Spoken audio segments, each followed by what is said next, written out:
Esse mês, estamos comemorando 162 anos da chegada do primeiro missionário presbiteriano em solo brasileiro. O seu nome, Archibald Green Simonton.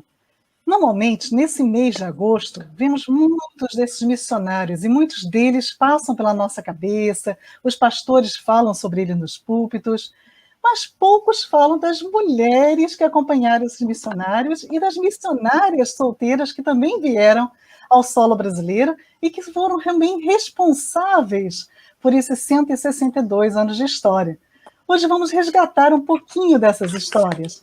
Eu convenci o Arthur para colocar a imagem rapidamente, por exemplo, da Ellen e da Elizabeth Simonton, que são consideradas as primeiras missionárias aqui em solo brasileiro. Elizabeth Simonton Blackford, irmã do missionário Simonton, casada com Blackford, reverendo Blackford, e a Ellen Simonton, casada com o reverendo Simonton.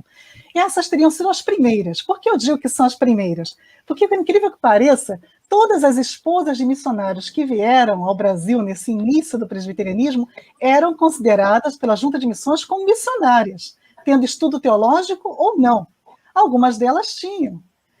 Mas, desses 40 primeiros anos do presbiterianismo no Brasil, vieram mais de 40 mulheres ao Brasil. Dentre essas 40, algumas eram esposas de missionários, outras eram solteiras e vieram para ser evangelistas, como a Leninha, mas também vieram para ser professoras, vieram para ser educadoras. E é por isso que a Igreja Presbiteriana tem uma história muito bonita na área da educação. Vocês sabem disso, e logo depois vamos falar um pouquinho mais disso mais à frente. E eu queria destacar hoje apenas uma dessas mulheres especiais. Eu quero destacar a Alexandrina Teixeira da Silva Braga. Não temos uma foto dela para mostrar para vocês, por isso tem só aí a ilustração. Eu tenho a foto da família dela, que eu pedi ao Arthur para colocar. Aí vocês vão conhecer, talvez, ou reconhecer o filho dela. Alexandrina Braga era mãe de Erasmo Braga, esse que está marcado na foto. Atrás dele está provavelmente a Alexandrina. E o senhorzinho lá atrás é o pai de Erasmo Braga, casado com a Alexandrina, o reverendo João Ribeiro de Carvalho Braga, português, aqui de Portugal, da cidade de Braga. Esse casal, Alexandrina e João Braga, foram evangelistas no Brasil em várias cidades. Eles estiveram em Botucatu, Sorocaba, São Paulo, Rio Claro e Niterói, no Rio de Janeiro, pertinho lá da Leninha. Aonde eles passaram, a Alexandrina deixou uma marca de envolvimento social.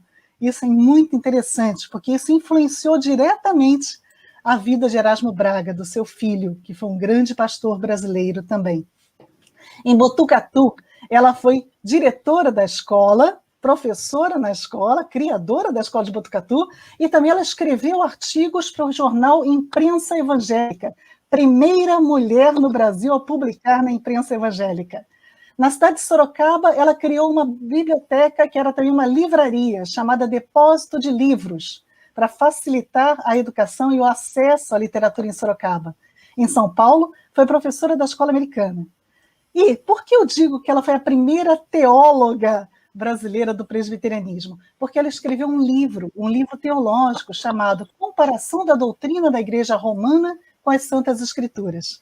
E ela foi a tradutora de um dicionário muito conhecido no mundo evangélico, chamado Dicionário Bíblico de Davis, que muitos de vocês têm em casa. É uma mulher talentosa, uma mulher envolvida nas questões da sociedade. E eu queria fechar esse primeiro momento com a frase de Robert McIntyre, Arthur, para colocar, que fala sobre essa... Achou a frase, Arthur? Isso. Olha o que diz, né? A existência das mulheres, esposas, mulheres solteiras que se dedicaram ao trabalho evangélico no Brasil, provavelmente nunca poderá ser corretamente aquilatada ou apreciada. Os difíceis desafios a que as esposas estavam sujeitas incluíam a tarefa de cuidar dos filhos, de serem mestras em todos os assuntos. Elas também tinham de cuidar da casa, que deveria ser flexível o suficiente para tornar-se um hotel ou hospedaria para hóspedes e viajantes. Além disso, A esposa do missionário tinha que ser uma professora da Bíblia para outras mulheres da igreja.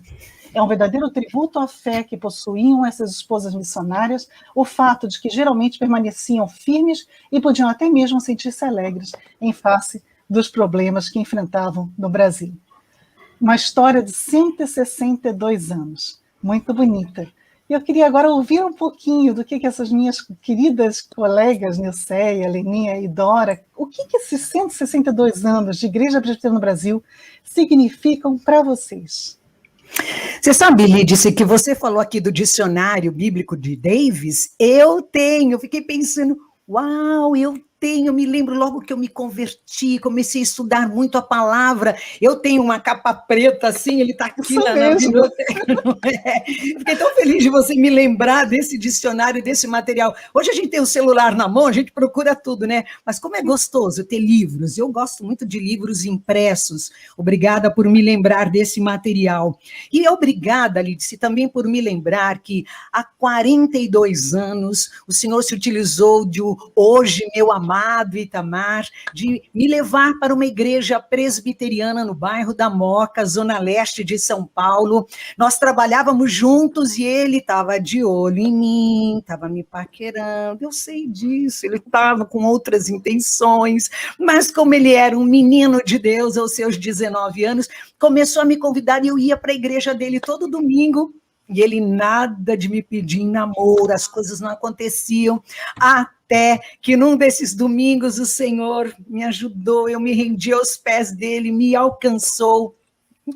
Foi um domingo muito especial na minha vida, porque Jesus Cristo me alcançou, chegou ali no meu coração, e o meu amado Itamar me pediu em namoro. É só uma participação de Itamar nesse dia aí, há mais de 40 anos, então ali o meu caminho foi convertido, mudou a minha história, mudou a minha sorte, através da Igreja Presbiteriana do Brasil, onde eu estou Igreja nessa igreja. Presbiteriana agitando corações. Agitando corações, isso. Por isso que é gostoso, né? A gente, essa coisa de fazer amigos na casa de Deus, de ter esse cuidado. Leninha que tem suas meninas, que sejam meninas que se casem com meninos de Deus, não é? Enfim, então a Igreja Presbiteriana do Brasil faz parte da minha vida, porque foi ali que o Senhor se utilizou. Claro que temos outras denominações, como a Batista, a Metodista, mas como estamos falando do presbiterianismo, louvado seja o Senhor, eu sou fruto deste trabalho, da graça do Senhor no bairro da Moca, e eu estou ali até hoje, pela misericórdia dele, servindo ao Senhor Jesus Cristo. Vai lá, Dora. Pois é, perguntar para uma batista, né? Eu não vou falar sobre batismo de aspersão e imersão, tá, gente? Obrigada. Mas eu conheço um casal que está sempre nós estamos sempre nos cruzando, que é o reverendo Marcos Agripino e a sua esposa Mônica Mesquita, que são missionários da APMT, que é a Agência Presbiteriana de Missões Transculturais. E eu quero falar da Mônica daqui a pouquinho, mas o atual diretor executivo, que é o Marcos Agripino, ele cuida da APMT com um carinho tão grande, porque a APMT está em 40 países e 260 missionários, muitas missionárias, como a Lídice falou, atualmente, né? Eu e o Paulo viajamos visitando os missionários, geralmente no mundo muçulmano, e muitas vezes visitamos os próprios missionários da APMT. E a APMT, ela cuida de missões, e esses missionários estão na área da ação social, na área hospitalar, no desenvolvimento de liderança autóctone, de educação formal também nestes países, na tradução da Bíblia, entre outros. O reverendo Agripino também se cruza comigo, porque ele foi diretor da AMTB, onde eu trabalho como coordenadora de oração. Também nos cruzamos no Comiban, que é a Cooperação Missionária Ibero-Americana, mas eu queria falar um pouquinho da minha querida amiga Mônica Mesquita, que é esposa do Agripino e que atuou como missionária em Asas do Socorro, e hoje ela coordena o Centro de Formação Missiológica da APMT. é autora dos livros, e eu vou pedir aí para o Arthur colocar os livros, o livro Missões do Jeito que Deus Quer, que é o papel da igreja no envio de sustento missionário pela editora Cultura Cristã, e o outro livro da Mônica é Recursos Missionárias e Recursos, Parcerias no Reino de Deus, da editora Betânia. E falando da Mônica, ela contraiu o Covid, esteve hospitalizada até ontem, aqui em São Paulo, e ontem ela saiu e voltou para casa. Então, eu quero dizer que Mônica Barros Barreto Guimarães Mesquita tem a minha admiração e a minha oração por esta missionária da PMT, e neste aniversário da Igreja Presbiteriana do Brasil. Leninha. Pois bem, falar da IPB, né? Nasci e fui criada, gente, fui criada em reuniões de SAF, desde 0 anos de idade. Eu já ia na barriga da minha mãe em SAF. Tenho muita alegria, né, de participar dessa história, principalmente porque, para quem não sabe, eu sou da primeira igreja presbiteriana do Brasil, a catedral, carinhosamente chamada de Catedral Presbiteriana do Rio, né? Estou com a camisa aqui. Ó, como é que ela é bonita. É uma igreja linda. Mas, assim, eu sei que a IPB, ela tem muitos patrimônios, tem muita coisa linda, mas eu posso falar uma coisa? O nosso maior tesouro é a nossa gente. Deus tem nos presenteado com um povo abençoado, que prega o evangelho, que leva o amor de Deus. Aí você que está me ouvindo pode falar assim, mas tem gente complicada. Mas onde não tem, gente? Tem na nossa família, tem em qualquer lugar. Não vamos levar pedradas? Tem gente que acha que a gente está aqui competindo com alguém. A gente não está, não. A gente quer pregar o evangelho. Então, nesse aniversário da IPB, e ano que vem tem festa na minha igreja, tem festa na catedral, já em janeiro nós teremos séries de conferências, uma programação toda especial. Mas eu quero afirmar, Lídice, que eu me senti uma pulguinha perto dessa missionária que você falou aí. E isso é bom, isso é bom. Desafio, né? Eu gosto desse programa, por quê, gente? Por quê? Porque muitas vezes nós encontramos até no meio da IPB mulheres enciumadas com outras, se incomodam quando tem alguma mulher dando aula, pregando. Gente, nós temos que glorificar o nome de Deus, que lá atrás Deus já levantava mulheres tremendas no meio da IPB, para darem aula, para pregarem, para levarem o amor de Deus, porque é pregação do evangelho. Você que está dentro de casa, você tem a oportunidade de pregar o evangelho. Você que trabalha fora, você tem a oportunidade de pregar o evangelho. O que a gente tem que fazer é se respeitar como mulheres dentro da IPB. Respeito, amor. Às vezes nós queremos resgatar e pregar o evangelho lá fora. A gente tem que começar a ministrar amor dentro de casa. Por isso que eu digo, Lídice, que nesse aniversário da nossa IPB, eu também ganhei um grande presente semana passada, né? Que nós tivemos a multiplicação, mais um presbitério na IPB. Agora a Catedral Presbiteriana do Rio faz parte do presbitério do Redentor. É um novo presbitério que surgiu com a Igreja Presbiteriana do Rio, Igreja Américas, lá na Barra, Igreja Libertas, Igreja Luz do Mundo e Igreja Raízes. E é um novo presbitério. Então, nós estamos multiplicando. E que, em nome de Jesus, a IPB continue com a pregação do evangelho. E eu adoro falar da Mônica, porque a Mônica traz muita alegria para o nosso coração em ver uma mulher com tanto destaque, pregando, falando, ensinando essa gente nova o que é missões. E eles podem falar de cadeira, porque eles sabem muito bem, tanto ela como o marido. A gente tira o chapéu. E eu tenho a honra de participar com vocês.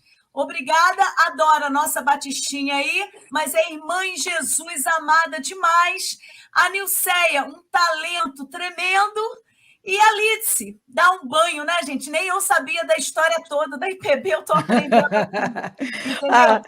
Eu delícia, tenho alegria imensa. Então, você que está ouvindo aí, o nosso tesouro, como o programa Elas por Elas, Tá aí, é você. Você é o nosso tesouro. Multiplica a palavra. Vamos junto. Você faz parte desse programa também. Amém. Graças a Deus. Bora lá, Lídice.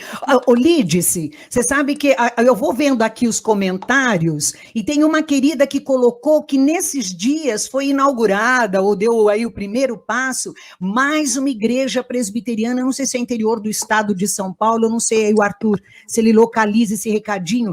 Que gostoso, né? O que a Leninha está dizendo, essa multiplicação da casa de Deus, fundamentada na palavra do Senhor, e que entendemos que o presbiterianismo ele está fundamentado na palavra do nosso Senhor. Deixa eu ver aqui. Alberico Gaspar escreveu que eu não sei se é o próprio Alberico ou se é a esposa que está junto aí. Ontem foi uma data importante para a IPB, foi organizada a Igreja Presbiteriana de Andradina do Presbitério de Presidente Prudente. Todo louvor, honra e glória ao soberano Deus. Amém. Aleluia. Vai lá, Lídice. Parabéns, então, à Igreja Presbiteriana de Andradina. Que gostoso saber disso, que continuamos crescendo, como disse muito bem a Leninha, né? Que a Igreja Presbiteriana tem 162 anos de história, mas não é uma igreja que é estagnada. Não, é uma igreja que cresce, é uma igreja viva. E ela é viva porque cada uma que faz parte dessa igreja, cada um que faz parte dessa igreja, vive a vida de Cristo em si mesmo, que isso continue sendo realmente uma realidade, assim como é na vida do Marcos Agripino e na vida da Mônica, que foram citados aqui, né? Também dois amigos muito queridos de São Paulo, pessoas realmente que eu admiro muito, que Deus esteja abençoando muito a vida desse casal e de todos os outros pastores, presbíteros, diáconos e membros dessa igreja presbiteriana tão querida. Se você gostou um pouquinho da história da nossa irmãzinha lá do século XIX, a Alexandrina, e quiser conhecer um pouquinho mais sobre ela, tem duas formas interessantes. Uma é ir no meu blog, ou que o Arthur já colocou aqui, ou no Facebook, assim que acabar o nosso programa, o texto falando mais sobre ela e mais sobre várias outras mulheres desse início do presbiterianismo já vai estar lá para vocês. E outra é um livro, que vou pedir para o Arthur colocar a capa também. Esse livro é um livro que saiu publicado no ano passado, Dicionário da Enciclopédia das Instituições Protestantes no Brasil. O Arthur tem a imagem para vocês verem melhor ele aí. Esse livro fala de todas as escolas, olha aí, todas as escolas protestantes, não só presbiterianas, que surgiram no Brasil no século XIX e iniciozinho do século XX. Para vocês terem uma ideia, são quase 200. Isso para vocês terem uma ideia de como o protestantismo influenciou a educação no Brasil. Só isso já é algo incrível. E dentre essas escolas protestantes, digamos que 3/4, quase 3/4 das escolas ilustradas aqui são presbiterianas. Então, o presbiterianismo tem uma força muito grande também, porque ele também se pautou pela educação. Que a gente possa estar conhecendo essa história e valorizando essa história.